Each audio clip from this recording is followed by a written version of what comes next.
All right, let's talk about Hanukkah. But, let's really talk about it, because there is this incredible, powerful story hiding just beneath the candles and the food that a lot of us just don't know. A story of rebellion, of survival. Okay, let's get into it. So, when I say the word Hanukkah, what's the first image that pops into your head? No, seriously, just take a second. What do you see? I'm willing to bet it's something like this, right? You're probably thinking about the miracle of the oil, the one that lasted for 8 days. Maybe gifts, or spinning a dreidel, or, oh man, those amazing potato pancakes, the latkes. And look, all of that is a huge, wonderful part of the celebration, but it isn't the original story. See, the heart of Hanukkah isn't some quiet, gentle miracle. Not at all. At its core, it's a story about a brutal, gritty war for religious freedom, a fight for the literal survival of a people against a global superpower. So, to really get why this fight even happened, we need to understand what they were up against. We've got to rewind the clock way back to the 2nd century BCE. The land of Judea is basically caught in this massive power struggle between empires right after Alexander the Great dies. It's a dangerous time. And you can see how fast things go wrong. After Alexander's empire splits up, Judea eventually gets taken over by the Syrian Greeks. But things get really bad when this one king, Antiochus IV, takes power. This guy is obsessed with forcing Greek culture, Hellenism, on everybody. And it all boils over in 168 BCE, when he marches his army right into Jerusalem.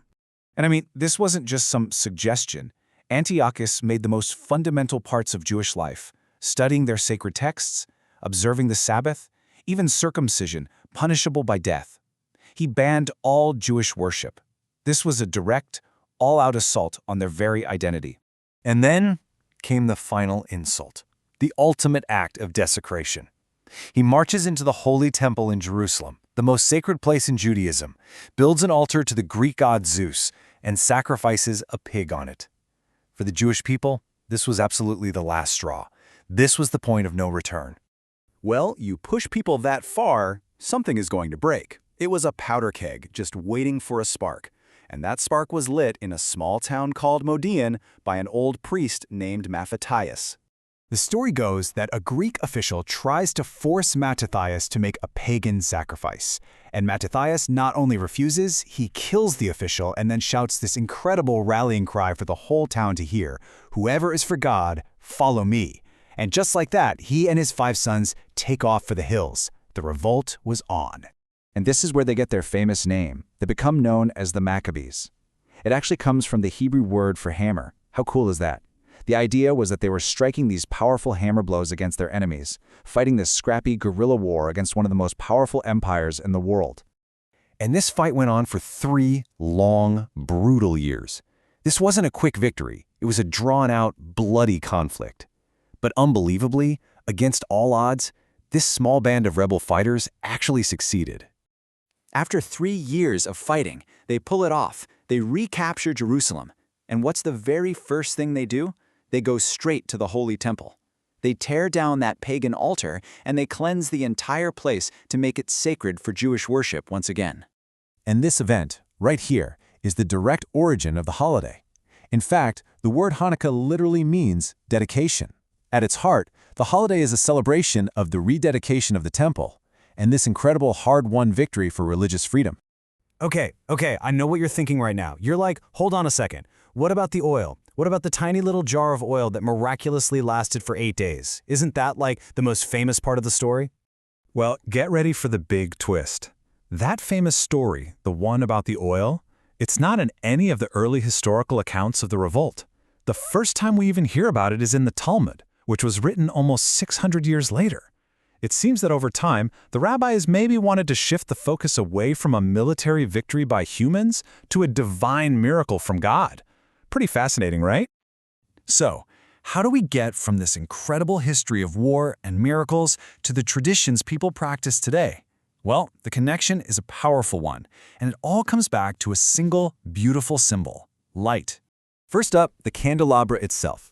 Now, the original menorah in the temple had 7 branches, but the one used for Hanukkah, which is technically called a Hanukkah, has 9. You've got 8 branches for the 8 nights of the holiday, plus 1 extra candle, the shamash, or helper candle. Its only job is to light all the others. And there's this really cool nightly ritual for lighting it. You add a new candle each night, placing them from right to left. But, and here's the interesting part, you actually light them from left to right. And the reason for that is so you're always lighting the newest candle for that night first. Kinda neat, right? And the meaning behind the blessings you say before you light the candles is just so profound. The first one is a thank you for the commandments itself. The second one is amazing. It connects what you are doing right now all the way back to the past, thanking God for the miracles that happened for their ancestors. And on the first night only, you add a special third one, a beautiful prayer of gratitude just for being alive to experience this moment again. And what's really crucial here is that this isn't meant to be a private act. The whole point is to publicize the miracle.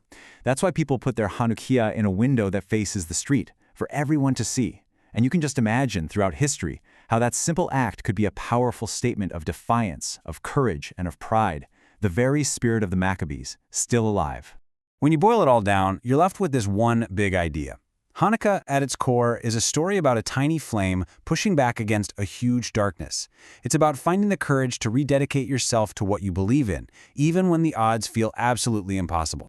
So the real question isn't just about ancient history. It's about all of us, right now. How do we find our own light, our own little flame in our own darkest moments? That's a powerful thing to think about.